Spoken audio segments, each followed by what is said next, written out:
Sir नमस्कार। नमस्कार जी। Sir क्या नाम है आप? बलवान शर्मा। बलवान जी कहाँ से आए आप? बठिंडा से। बठिंडा पंजाब से। हाँ जी। संत रामपाल जी महाराज जी से नाम दीक्षा कब लिया आपने? 2009 में जी।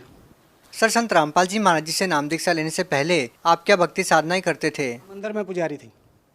मंदिर की भक्ति करते थे जी। हनुमान जी की। हनुमान जी हमारा इष्ट था। हनुमान जी का ही हमारा गुरु धारण किया हुए थे। हमारा जो परिवार है वो हनुमान जी से ही संबंधित रखता है और उन्हीं की जोत बत्ती, उन्हीं की आराधना पूजा करता है। सर किस तरह से आपने किस प्रकार से पूजाएं की है आप हमें बताना चाहेंगे? हमने जी मंदिर में रह करके जैसे 42 दिनों के व्रत किए, हवन यज्ञ किए। मतलब जैसे ग्रहण कोई जाता है तो उसमें हवन यज्ञ किया। मतलब कोई भी ऐसा त्यौहार नहीं था जो खाली चला जावे। और उसमें हम पैसा कमाने के इच्छुक नहीं थे। सिर्फ हम इच्छुक इस बात के थे भी ये विषय क्या है, हमने किस धारा में जाना है, हमारा मोक्ष कैसे होगा, जन्म मरण से कैसे छूटेंगे, हमारा जो पुण्य है कहाँ लग बढ़ता जाएगा और उस पुण्य से हमारा आगे जा कर के भगवान के खाते में जाएगा या नहीं जाएगा, ये तो हमारे को नहीं पता था कहाँ जाएगा। पर इतना जरूर था कि भी हनुमान जी हमारा खाता आगे जा कर के देंगे और फिर हमारा कल्याण हो जाएगा। इस धारा से हम बहते गए और चलते गए और हमने खूब मतलब मंदिर में अपने शरीर को इतना सुखा दिया कि अगर इसके अंदर 2 गिलास भी जल डालें तो वो भी वापस आ जाता था और वो अंदर नहीं जाता था। अंदर की जो फैक्ट्रियां थी नीचे की वो बिल्कुल काम करना हट गई थी और भूख प्यास बिल्कुल मतलब अपनी जगह ठहर गई थी, बहुत ही कम हो गई थी। तो एक तरह से आपने अन्न आहार करना छोड़ दिया था? हाँ जी। और बहुत ही कम, मतलब जैसे एकादशी आ गई उसका व्रत कर लो। मतलब व्रत हमने इतने किए कि महीना में ना 20 दिन या 15 दिन तो हमारे व्रत में चले जाते थे। तो सर आप एक तरह से निराहार रहते थे, आपने इतनी सारी पूजाएं साधनाएं की है, तो सर उसके बाद आप संत रामपाल जी महाराज जी से कैसे जुड़ गए? संत रामपाल जी महाराज जी से इसलिए जुड़ गए जी, हमारे पास एक AP सिंह नाम का जो संत रामपाल जी से का अनुयायी था, उन्होंने हमारे को ये ज्ञान दिया भी ज्ञान ये है। आप किससे जुड़े हुए हो पहले उन्होंने पूछा। मैंने कहा हनुमान जी से। हनुमान जी हमारा इष्ट है और उनसे जुड़े हुए हैं। वो कहने लगे भी ये जो देवी देवता है ये जन्म मरण में है। मैंने कहा अभी उनसे हाँ जन्म मरण में है, पर मैंने कहा ये आगे हमारा जो काम है परमात्मा से कर देंगे क्योंकि इनकी पहुँच वहाँ लग है, हमने ये मान रखा था और वो अपना काम हो जाएगा। वो कहने लगे नहीं कर सकते। मैंने कहा क्यों नहीं कर सकते? तो कहने लगे आप पढ़ लो। उन्होंने मेरे को 2 बुक दी। गहरी नज़र गीता थी उनके पास और एक थी आध्यात्मिक ज्ञान गंगा और एक मोटी पुस्तक थी भक्ति के सौदागर का संदेश। उस पुस्तक से मैंने 2 दिन में सारा स्ट्रक्चर उनका पढ़ दिया, 2 ही दिन में। तो 2 दिन में पढ़ने के बाद मैंने उनको कहा भी आप ये अपनी बुक ले लो। मैंने पढ़ दी। मैंने कहा जो ये ज्ञान है, मैंने कहा ये तो किसी ऐसे संत का है जो तत्वदर्शी संत है। मैंने कहा अगर वो संत होया फिर तो ठीक है, अगर वो संत नहीं होया उसको ये ज्ञान कहीं से मिल गया तो वो तो दुनिया को लूट करके खा जाएगा। मैंने कहा छोड़ेगा नहीं किसी कीमत पे भी, क्यों मैंने कहा ये ज्ञान लीट एंड क्लीन है और फाइनल है, क्योंकि इससे पहले के ज्ञान में तो हम सुलझे हुए हैं पर इस ज्ञान में हम उलझे हुए हैं। सर एक बात बताइए, आप एक मंदिर में पुजारी रहे हैं, आपने एकदम से कैसे निर्णय कर लिया कि संत रामपाल जी महाराज जी की जो पुस्तकें हैं उनमें जो ज्ञान है वो बिल्कुल सही है और आप जो पहले कथाएं करते थे वो सही नहीं है? ये निर्णय कैसे किया आपने? ये निर्णय इसलिए किया, हम जब कथा करते थे उसमें जैसे देवी पुराण में आता है आविर्भाव और तिरोभाव, तो उसमें हम क्या करते थे एक अटकल लगाते थे। अटकल लगाने से सामने कथावाचक जो सुनते थे उनको किसी को पता नहीं लगता था भाई पंडित जी क्या कह रहे हैं क्या नहीं कह रहे हैं और किस प्रकार से आगे जा रहे हैं डायरेक्शन को लेकर के। तो उसमें एक हेरा फेरी होती थी। अगर हम वहाँ सच बोलें तो मंदिर से बाहर निकलना पड़ता है, अगर हम सच न बोलें तो हम पाप के भागी भी वहाँ, क्योंकि हमारे को खुद ही ज्ञान नहीं भी आविर्भाव क्या है, तिरोभाव क्या है। ब्रह्मा विष्णु महेश के बारे में ये बात होती थी वहाँ। तो अगर हम कहें ब्रह्मा विष्णु महेश का वहाँ जन्म और मृत्यु है तो उसमें एक प्रेशर बनता है कि ब्रह्मा विष्णु महेश का अगर जन्म मरण है तो आप पूजा किसकी कर रहे हो, तो आप किसके ऊपर ठहरे हो और क्या कर रहे हो ये। तो उसमें तो उसी टाइम फैसला हो जाता है गेट आउट फ्रॉम हेयर। तो कहने का मतलब ये था कि आप चाहते हुए भी लोगों को ये नहीं बताते थे कथा के दौरान कि ब्रह्मा विष्णु महेश की मृत्यु या जन्म होता है। यदि आप ऐसा बताएंगे तो लोग आपके ऊपर सवाल उठाएंगे कि भगवान कौन है। हाँ, तो हमने भगवान के बारे में ज्ञान नहीं था बिल्कुल। हमने तो देवी देवताओं के सतर तकर ज्ञान था और जो दूसरों का लिखा हुआ था वो भी। और जो पुराणों के अनुसार हम कथा करते थे, जहाँ भी ये तत्व ज्ञान की बात आती थी वहाँ से अटकल लगा करके हम आगे चले जाते थे और माई या कथा सुनने वाला खुश हो जाता था। हमारी तो इतनी ही पहुँच थी। सर एक बात बताइए, जैसे कि आप पुजारी थे, सर श्रद्धालुओं के मन में ये रहता था कि ब्रह्मा विष्णु महेश भगवान है, लेकिन आपको पता था कि देवी पुराण में लिखा हुआ है कि इनका जन्म और मृत्यु होता है, तो आपके मन में ये सवाल तो जरूर था कि ब्रह्मा विष्णु महेश से भी ऊपर कोई भक्ति है। तो क्या संत रामपाल जी महाराज जी की किताबें जो आपने पढ़ी, उनका लिटरेचर जो आपने पढ़ा, तो आपको क्या उन सवालों का जवाब मिला जिनको जानने के लिए आप भी उत्सुक थे? हाँ जी, उनके जवाब हमारे को मिले। जो हम संत रामपाल जी से ने हमारी जो ज्ञान की भूख थी वो बिल्कुल बिल्कुल ऐसे बिठा दी कि आपको और ज्ञान की ज़रूरत नहीं है और ये ज्ञान फाइनल है। अगर और किसी के पास कोई ज्ञान हो ऐसा तो गुरुजी हमारे कह रहे हैं कि भी मैं भी वहीं चल पड़ूंगा उस ज्ञान के पास और हम सारे चल पड़ेंगे। लेकिन मेरे को पता था भी जो अब ये ज्ञान है ये लीट एंड क्लीन है और फाइनल है, क्योंकि मैंने जो जहाँ जहाँ जिस तथ्य को लेकर के मैं अटके हुआ था इस पे तो हमारे को हनुमान जी ने मेरे को बताया था भी आप पिछले जन्म के जो ऋषि मुनि तपस्वी थे बड़े ज़बरदस्त थे, लेकिन मैंने उन्होंने कहा भी आप गिर गए वहाँ। मैंने कहा भी चलो सुरा सुंदरी में कहीं फंस गए होंगे, ऋषि मुनियों को तो ये गिरे यहाँ आकर के, पर उन्होंने कहा नहीं वहाँ नहीं गिरे आप। तो मैंने कहा कैसे गिरे? कहा आप गुरु वाले सत्र से गिरे हो, क्योंकि गुरु वाले सत्र का फिर मैंने को पता लग गया जब लग हम गुरु को पूर्ण परमात्मा नहीं समझेंगे तब लग हम पार नहीं होंगे। ये हमारा फॉल्ट था, उसमें पिछली जन्म की भक्ति का फॉल्ट तब समझ में आया भी ये फॉल्ट लेकर के हम यहीं के यहीं धक्के खा रहे हैं। तो जब हम गुरुजियों के पास इसी हिसाब से रहे और उसके बाद में मैंने तो ये इच्छा ही नहीं थी मैं नामदान लूँ, लेकिन गुरुजियों ने मेरे को नामदान दिया ज़बरदस्ती। ज़बरदस्ती का मतलब है यानी कि अंदर से अपने आप, मेरे को पता ही नहीं लगा मैंने ये कर लिया। और मैंने तो मेरी भी चीज़ के हिसाब से नामदान लेना था, ये उन्होंने बताया था। सर अमूमन हम देखते हैं कि संत रामपाल जी महाराज जी से वही लोग नाम दीक्षा लेते हैं जो किसी न किसी बीमारी से पीड़ित है। क्या आपने भी कोई बीमारी का निदान पाने के लिए संत रामपाल जी महाराज जी से नाम दीक्षा ली थी, या फिर ज्ञान आधार बनाकर ही संत रामपाल जी महाराज जी से नाम दीक्षा ली? नहीं, हमारे इससे कोई संबंध नहीं है।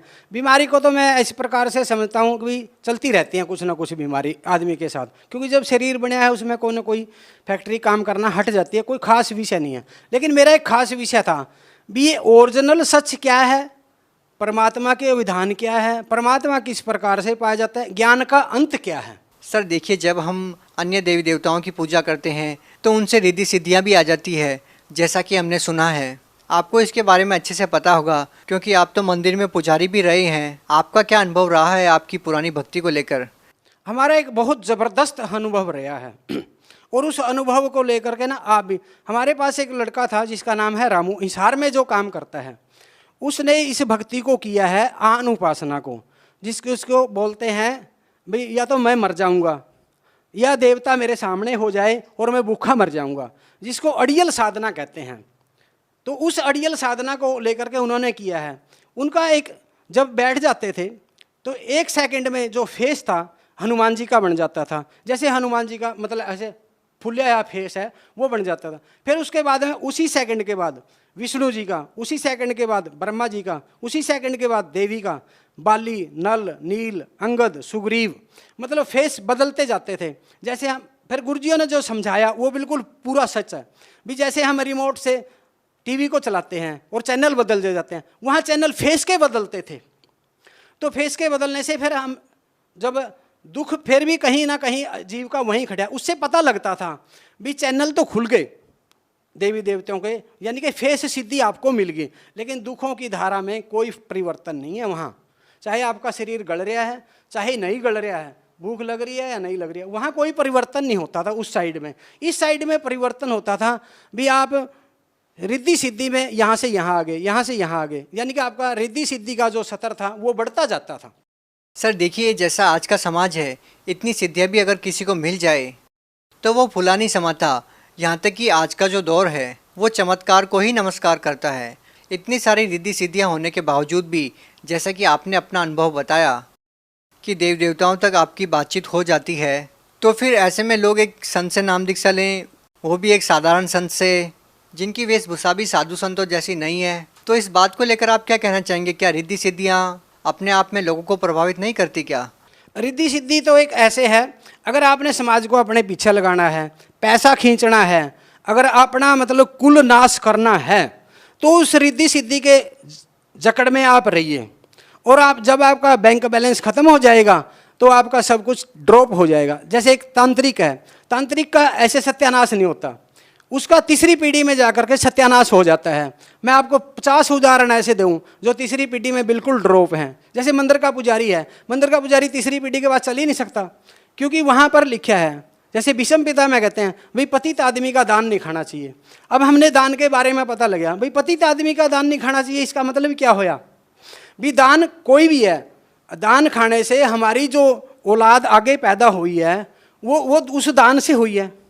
और वो दान कैसा है, उस दान के पीछे क्या क्या इच्छाएं जुड़ी हुई हैं, वो सब हमारी औलाद को भुगतना पड़ता है। अगर हम चोरी से अनाज पैदा किया या चोरी करके बच्चों को पाला, हमारे बच्चे तो चोर होंगे, क्योंकि वो चीज़ हमारे लिक्विड में भी आ जाती है, और जब लिक्विड में आ जाती है अंकुर तो वैसे ही फलीभूत होगा।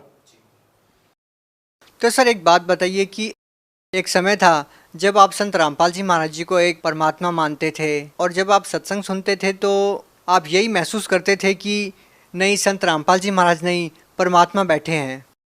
लेकिन आज जबकि संत रामपाल जी महाराज जी जेल में हैं, तो क्या आज भी आपकी आस्था वैसे ही है? क्या आज भी आप उसी नज़र से संत रामपाल जी महाराज जी को देखते हैं? हाँ, संत रामपाल जी पहले भी परमात्मा थे, अभी भी परमात्मा है, पर उसमें जो हमारे ग्रंथों में लिखा हुआ है उसके ऊपर आइए बिल्कुल सीधा। भी संत की करनी बल नहीं देखना चाहिए, उसकी कथनी में देखो। उसकी अगर कथनी को देख करके आप आगे चले जाओगे। अगर उसके साथ क्या होता है संत के साथ, संत तो समय समय पे आते हैं, ये तो है नहीं भी संतों की कोई लाइन लग रही है। दो संत पृथ्वी पे टिक नहीं सकते कभी भी, क्योंकि संतों की पंक्ति नहीं होती, हीरों की बोरी नहीं होती, और जो हंस हैं उनकी डार नहीं होती, और सिंह जो शेर हैं उनके लेड़े नहीं होते, बड़े बड़े झुंड नहीं होते। तो दो संत जब पृथ्वी पर ठहर नहीं सकते, एक ही संत ठहरता है, तो एक संत एक साइड और सारा समाज एक साइड, तो उस संत के साथ उसकी कथनी क्या है बस इसको देखो, उसकी करनी बल ना देखो, क्योंकि उसकी करनी में हमेशा 2-3 निशाने होते हैं। एक निशाने से वो 2-3 तीर मारता है और उसका बाद में पता लगता है। जैसे गुरु नानक जी ने कहा था बसे रहो, और उनको जिन्होंने सेवा करी उजड़ जाओ, इसका मतलब गुरु किसी ने भी नहीं पता लगा, पर गुरु नानक जी ने खुद उस बात को खोला भी अच्छा बीज सारे को डाल दो, माड़े बीज को टिका रहने दो। तो वही संत रामपाल जी जब इस पोल पट्टी को खोलेंगे फिर हमारे समझ में आएगी, उससे पहले हमारे समझ में नहीं आएगी। अगर भगवान की बात हमारे समझ में आ गई तो हम भी नहीं फिर भगवान हो गए, हम मानव कहाँ रहे फिर।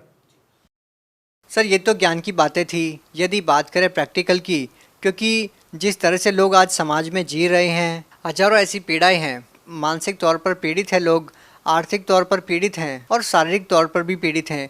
तो ऐसे में लोगों को तलाश है एक ऐसी संजीवनी की जो लोगों की सारी समस्याओं को दूर कर दे। तो सर हम आपसे जानना चाहेंगे, क्या संत रामपाल जी महाराज जी से नाम दीक्षा लेने के बाद क्या आपको ऐसी समस्याओं से भी निजात मिली जिन समस्याओं को लेकर आज समाज जूझ रहा है? हाँ, हमारे को उन जिन समस्याओं को लेकर के समाज आज जूझ रहा है और जिनको सहन कर रहा है, और जिसमें उनके घर भी बर्बाद होते जा रहे हैं, उनको खुद पता है हमारा घर बर्बाद एक भूत ने कर दिया, या एक देवी देवता ने कर दिया, या किसी ने भी कर दिया, या टूणा टप्पे के चक्कर में है। आज सबसे बड़ी तो बीमारी ये देखो, हम तो कहते हैं मेरा ये धर्म है, धर्म नहीं है उसका, ये झूठ बोलता है वो। उसको देखो, उसके आगे देखो, उसने 5-7 मिर्च टांग रखी है, ऊपर नींबू टांग रखा है, उसका धर्म तो है ही नहीं कोई। धर्म कहाँ है, वो तो टूणे टप्पियाँ वाला है।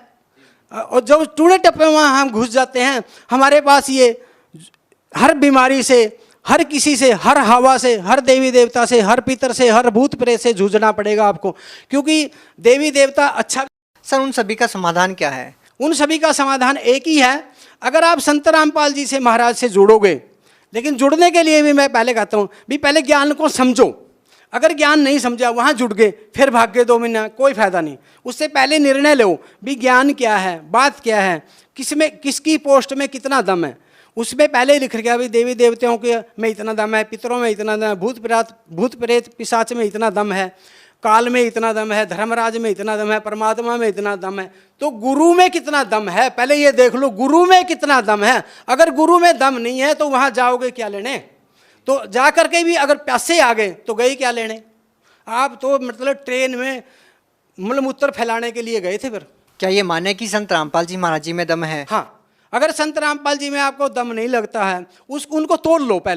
पहले आप जाओ, संत रामपाल जी से जुड़ोगे, वहाँ जा कर के कम से कम भी आपकी जो भूत प्रेत पिशाच की छाया है, जो घर में आपके अनबन हो रहा है, आग लगती है, ईंट पत्थर पड़ते हैं, आपके कपड़े सड़ते हैं, आपका टट्टी पेशाब बीच में निकलता है और आप उसको रोक नहीं पा रहे हो किसी कीमत पे भी, वो चीज़ पहले दिन ही खत्म हो जाएंगी, ये गारंटी है। आपका क्या अनुभव है इसके बारे में? आपके परिवार का क्या अनुभव है? मेरा अनुभव ये है, जब हमारे परिवार में मिसिज का गला बिल्कुल दाबिया जाता था, मुंह दाबिया जाता था, और छोटे बच्चे थे मेरे, तंग हो जाते थे, उस बात को लेकर के रोते भी थे, क्योंकि अगर मंदिर के पुजारी के बच्चे रोएं और वो बात बाहर जाए।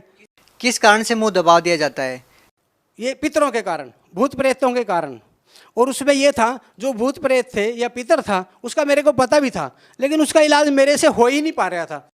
सर, आज आप पुजारियों की पोल अच्छे से खोल रहे हो और आपके निशाने लगातार तांत्रिकों पर भी फिट बैठ रहे हैं। बहुत बड़ा प्रश्न चिन्ह भी आप उन लोगों पर खड़ा कर रहे हैं। तो क्या ये जो तांत्रिक क्रिया होती है, भूत प्रेत की जो बाधा होती है, क्या संत रामपाल जी महाराज उसको ठीक कर देते हैं? संत रामपाल जी महाराज उन चीज़ों को बिल्कुल जाते ही कांटा मार देते हैं। आगे का क्या अनुभव रहा आपकी पत्नी का? हमारी पत्नी का ये अनुभव रहा कि जो वो चीज़ थी जिसको पितर प्रेत कह लो, वो अंदर बैठ गई थी बिल्कुल।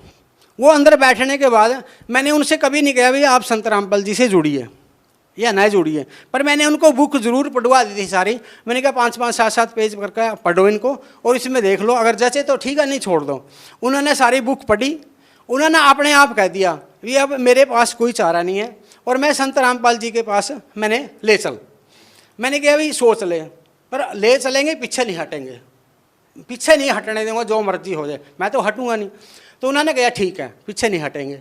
तो उसके बाद में हम जब घर से चले तो हमारी मिसिज का एक एक बूंद पेशाब की, मतलब उनको चलने ही नहीं दिया, एक कदम भी चलने नहीं दिया। उसके बाद में फिर हम धक्का कर करके मतलब हम जैसे तैसे पहुंच गए और हमारी मिसिज ट्रेन में बैठने के बाद में बाथरूम में ही रही, बाथरूम से बाहर ही नहीं आई। और हम जाकर के जाखल उतरे। जाखल का रास्ता पैसेंजर के अंदर 2 घंटों का 3 घंटों का रास्ता है, वो 2.5 का। तो उसके अंदर 3 घंटे भाई बिल्कुल वहीं रहे, लेटरिन बाथरूम में, ट्रेन में। तो उसके बाद में मेरे को कहने लगे भी तू दवाई लिया। मैंने कहा दवाई तो काम नहीं करेगी।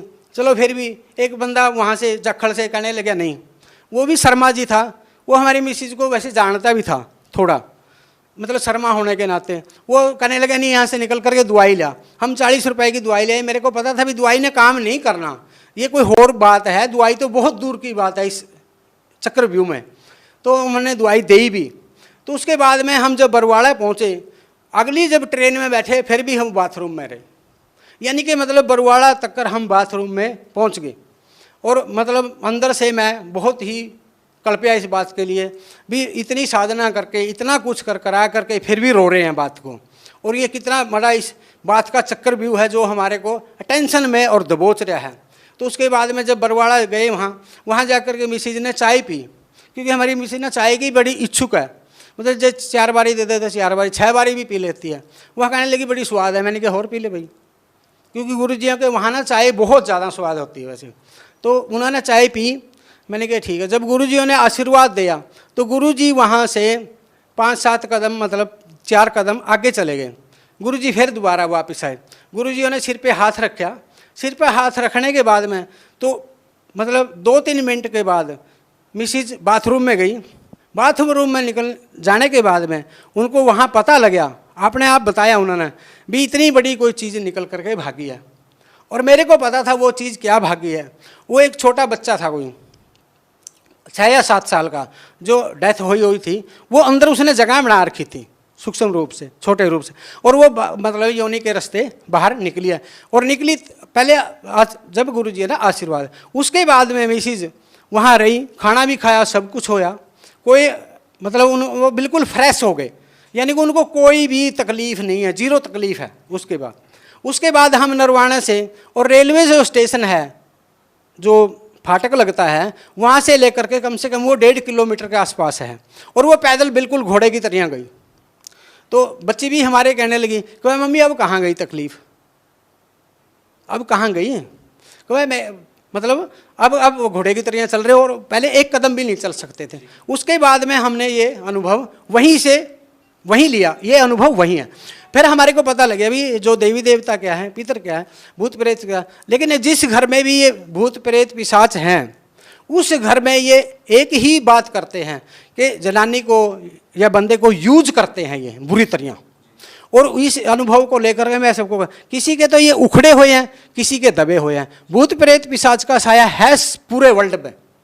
अगर कोई कहीं नहीं मेरे ऊपर नहीं है, उसके पुण्य कर्म है थोड़े से, इस करके वो ऐसे बोलता है। सर एक और बात आपसे पूछना चाहेंगे, हमने बहुत से ऐसे अनुयायियों से बात की है जो संत रामपाल जी महाराज जी से जुड़े हुए हैं। सभी का संत रामपाल जी महाराज जी को लेकर कुछ ना कुछ अनुभव रहा है। जब उनसे मिलते हैं, उनको दर्शन देते हैं, उनसे मुलाकात करते हैं, संत रामपाल जी महाराज जब उनको आशीर्वाद देते हैं, तो हम आपसे जानना चाहेंगे कि संत रामपाल जी महाराज जी से जब आप पहली बार मिलते हैं तो आपकी क्या बातचीत होती है, कैसा आपका अनुभव रहता है? सर जी, आपने जो मुलाकात की बात करी है, आपको यकीन भी नहीं होगा कि वो अनुभव मैं बताता हूँ। जब हम 10-12 साल के थे तब से गुरुजी हमारे को ना सफ़ेद कपड़े में देखते थे, और वो बड़े ऊंचे होते थे, मतलब आम आदमी से बड़ा कद होता था। हम उसमें ये अनुभव लगाते थे भाई हनुमान जी ने हमारे को ना सफ़ेद कपड़ों में दर्शन दिए, क्योंकि हम सब कुछ हनुमान जी के ऊपर डालते थे। हनुमान जी ही हमारे सब कुछ है। तो हम सोचते थे ये हनुमान जी ने ब्राह्मण का रूप धारण करके और सफ़ेद कपड़ों में, सफ़ेद कमीज पजामा में हमारे को दर्शन दिए हैं। क्या आप यकीन के साथ कह सकते हैं कि वो संत रामपाल जी महाराज जी थे? हाँ, हम यकीन के साथ कह सकते हैं, क्योंकि वो चेहरा मिलता था। जो आज गुरुजियों का चेहरा है, जो संत रामपाल जी का चेहरा है, जो परमात्मा का वो चेहरा है, वो वहाँ से मिलता था। और मिलने के बाद में हमारे को पता लगा भाई ये चेहरा था वो जो हमारे को दर्शन देता था, और वही मिसिज ने बताया, क्योंकि भाई ये चेहरा है वो। लेकिन हमारा सवाल ये है कि जब आप आश्रम में जाते हैं, संत रामपाल जी महाराज जी से आशीर्वाद लेते हैं, तो पहला अनुभव आपका कैसा रहा? सबसे बढ़िया अनुभव हमारा ये रहा कि जब संत रामपाल जी किसी को भी आशीर्वाद देते हैं, मतलब एक से नहीं सबसे, कि वो बिल्कुल ही, एक तो बिल्कुल नीट एंड क्लीन होकर के फ्रेश हो जाता है, कि वो उसका जो शरीर है बिल्कुल हल्का हो जाता है अंदर से। संत रामपाल जी महाराज जी के साथ आपकी क्या बातचीत हुई पहली मुलाकात? पहली मुलाकात में हमारे संत रामपाल जी महाराज से, यानी कि परमात्मा से मेरी ये बात हुई भी परमात्मा ये काम सबसे कठिन है और ये करना भी औखा है, इस पे चल पाएंगे या नहीं चल पाएंगे? तो परमात्मा ने मेरे को जवाब दिया भी ये शेर की और हाथी की लड़ाई है, जीतेगा शेर, डटा रहा। तो तब हमने कहा भी, क्योंकि हमने पहले इसको देख रखा था पिछले अनुभवों से, भी ये तीर तुपक तलवार कटारी इनसे औखा है, अगर ये तो सहन कर जाएगा, क्योंकि शब्द को सहन नहीं कर सकता बंदा, और इसमें शब्द सुनने पड़ते हैं इस लाइन में। तो इस लाइन में शब्द सुनने के बाद में आदमी का सतर कभी भी गिर सकता है, क्योंकि हमारे ऋषि मुनि तपस्वियों का अगर अनुभव देखें तो गिरे हैं। क्या आपकी कभी कोई देवी देवताओं से भी बातचीत हुई है? आप काफ़ी सालों से पुजारी रहे हैं, इस बारे में आपका क्या अनुभव रहा? हमारा इस बारे में ये अनुभव है कि हमारे देवी देवताओं से कोई ऐसी देवी देवता नहीं है जिससे हमारी बात ना हुई हो, और खुल कर के बात हुई है। लेकिन सर लोगों का इस बात पे विश्वास करना बेहद मुश्किल है, क्योंकि सर लोग कैसे विश्वास करेंगे? वो अमरनाथ जाते हैं, केदारनाथ जाते हैं, सर दर्शन करना तो दूर की बात है, लोगों को पत्थर की मूर्ति तक के दर्शन नहीं होते, और आप कहते हैं कि मैंने सभी देव देवताओं से बात की है। सर अपने आप में विश्वास करना काफ़ी मुश्किल है।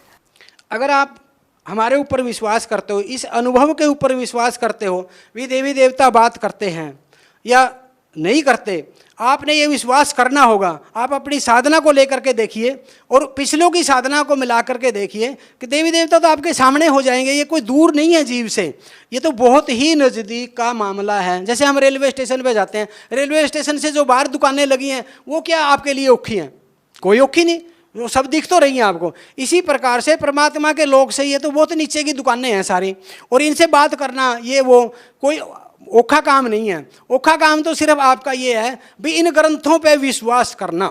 अगर आप ग्रंथ के ऊपर डट गए, पहले ग्रंथ पे डटो, फिर संत रामपाल जी पे डटोगे। सर आपने बड़ी ही ईमानदारी के साथ सभी सवालों का जवाब दिया, और धर्म के अंदर फैल रहे पाखंडवाद के बारे में भी आपने खुलकर बात की। तो सर आखिर में आपसे ये सवाल ये है कि आप भगत समाज को क्या संदेश देना चाहते हैं जो आज भी धार्मिक पाखंडवाद के शिकार हैं? मैं भगत समाज को प्रार्थना करना चाहता हूँ। संदेश तो संत रामपाल जी ने इतना दे दिया कि कोई ऐसा कोना नहीं छोड़ा जहाँ संदेश ना पहुँचा हो। लेकिन यहाँ पर मैं ये कहना चाहता हूँ समाज को, भाई बार बार यहाँ कुछ ना कुछ घटना हर रोज वापर रही है संत रामपाल जी के प्रति या उनके अनुयायियों के प्रति। मतलब अनुयायी भी जैसे तैसे कर करके प्रचार कर रहे हैं, संत रामपाल जी तो है ही प्रचारक। तो उसमें सबसे पहले हमने ये देखना चाहिए भी ये कहना क्या चाहते हैं, कह क्या रहे हैं। 80 रुपए की बुक हमारी छपती है, हम 20 रुपए में उसको दे रहे हैं, उसमें कोई एक ऐसा शब्द देखो जो संत रामपाल जी ने अपने पल्ले से लिख दिया हो, वो निकाल लो कमी। तो हमारा ग्रंथ को अच्छी तरीके से पढ़ करके और फिर संत रामपाल जी से जुड़ो या किसी से भी जुड़ो, लेकिन उसको बिल्कुल तोल लो आप, लीट एंड क्लीन हो जो। और लीट एंड क्लीन होते ही आपको जो सुख की लहर है वो उसी टाइम दौड़ जाएगी कनेक्शन होने से, क्योंकि जैसे स्विच ऑन ऑफ करो, लाइट आ गई चली गई। बहुत बहुत धन्यवाद सर। सत्य।